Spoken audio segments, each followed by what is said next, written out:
Hi everyone! Welcome to Artsonia's After School Art Club.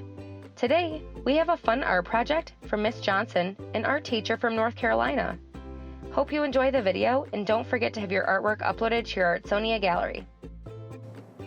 Hello, my name is Nicolette Johnson. I'm an art teacher based in Wilmington, North Carolina, and today I'll be showing you how to make a cartoon skeleton x-ray. To complete this project, you will need drawing paper, a pencil, a fine or ultra-fine marker, and an online reference of a cartoon and skeleton. Optionally, you can use watercolors, color pencils, or markers.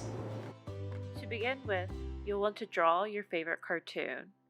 You can either use a reference, or you could invent your own cartoon character like I've done here. I'm drawing a Scottish fold cat, which I'm now outlining in marker. Now I'm painting my character.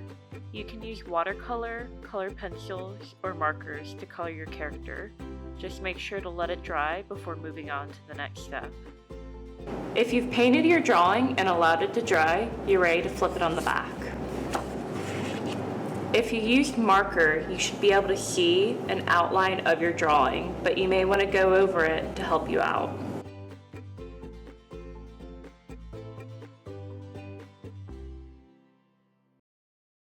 Having a reference of a skeletal system will help you a lot, but I have a little cheat sheet to help me out. For a head, it's easiest to draw a circle with a rectangle underneath. So for him, I'm going to draw a circle to about where his mouth is, and then draw that rectangle for the jaw. The chest is either a circle or an oval. And hips are usually a butterfly shape. From here, you can add the spine. And since this is a cat character, the spine would extend into the tail. Which makes me think maybe my hips should be brought up a little bit.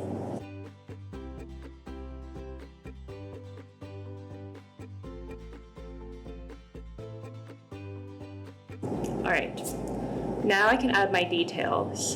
In a skeleton, the eye sockets are usually dark circles.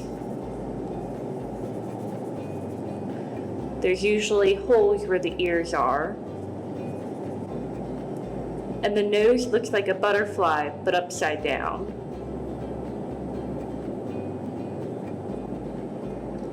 Teeth can usually be drawn by drawing a straight line with cross hatches through.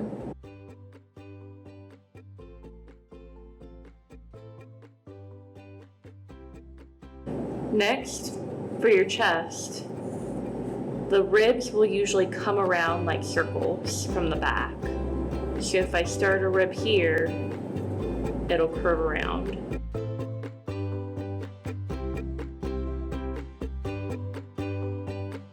And also here, his arm comes down. And then for hands, usually I'll draw a box with little rectangles for the finger bones.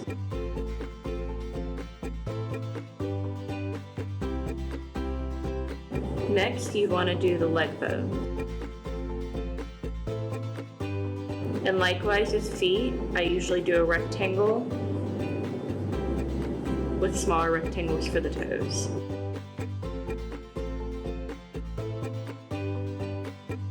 Usually within the hips, there's also some spaces. Once you're happy with how things are looking, you can draw darker.